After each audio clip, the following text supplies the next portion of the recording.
السلام عليكم. النهاردة يوم الجمعة، الساعة دلوقتي حوالي 10:15 بالليل، وعندي إن شاء الله امتحان يوم الأحد. يعني مادة صعبة وتقيلة جدا، وتلات دكاترة بيدوها لنا، ومشكلة المنهج إنه طويل جدا، فالمفروض إن أنا هبدأ ألم المنهج. فالمفروض إن أنا من دلوقتي اللي هي الساعة 10:15 ليلة الجمعة لحد بكرة بالليل أكون لميت المنهج قبل ما أروح الامتحان يوم الأحد. هحاول إن شاء الله أذاكر بتاع حوالي 3 4 ساعات مذاكرة، وأنام وأقوم الصبح بإذن الله أكمل الباقي. وبس كده، يلا نبدأ. وقال الذين لا يرجون لقاءنا لولا أنزل علينا الملائكة أو نرى ربنا لقد استكبروا في أنفسهم وعتوا عتوا كبيرا يوم يرون الملائكة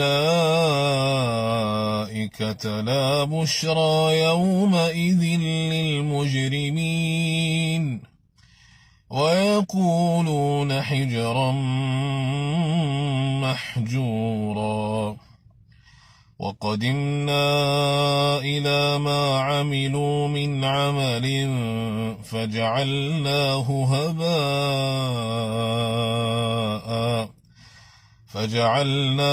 هباء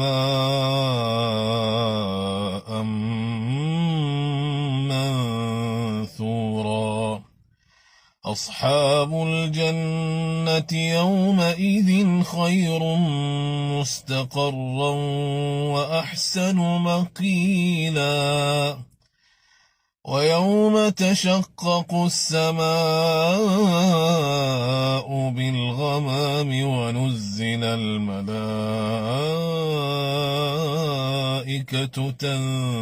تنزيلا الملك يومئذ الحق للرحمن وكان يوما على الكافرين عسيرا ويوم يعض الظالم على يديه يقول يا ليتني اتخذت مع الرسول سبيلا يا ويلتى ليتني لم أتخذ فلانا خليلا لقد أضلني عن الذكر بعد إذ جاءني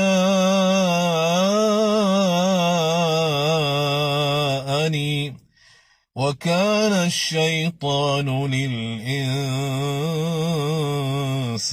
خذولا وقال الرسول يا رب إن قوم اتخذوا هذا القرآن مهجورا وكذلك جعلنا لكل نبي عدوا من المجرمين وكفى بربك هاديا ونصيرا.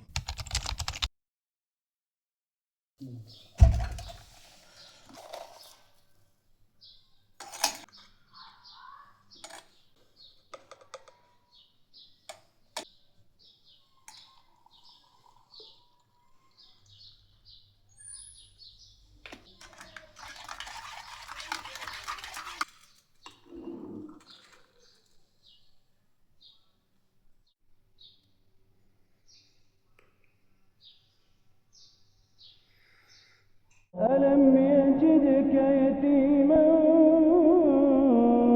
فآوى ووجدك ضالا فهدى ووجدك عائلا فأغنى فأما اليتيم فلا تقهر وأما السائل فلا تنهر وأما بنعمة ربك فحدث. ويقولون من لا يتألم لا يتعلم، من لا يتألم لا يتعلم كثير من أمور الحياة، كثير من أمور الحياة. لاحظوا حتى في أنفسكم، يأتيك أحد من الناس، والدك، والدتك، عمك، معلمك، شيخك، ويعلمك على أمر، يقول يا ابني انتبه من كذا، أحذرك من كذا. فأنت تسمع الكلام كلام عربي، لكنك لا تدرك المعنى، فتعيش ثم تدرك المعنى، فتقول والدي قال لي كذا، والشيخ فلان قال لي كذا، الآن فهمت ماذا يقصد عندما قال كذا وكذا. واعلموا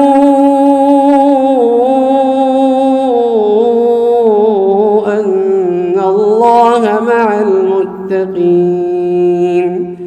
وإذا ما أنزلت سورة فمنهم من يقول أيكم زادته هذه إيمانا، فأما الذين آمنوا فزادتهم إيمانا وهم يستبشرون.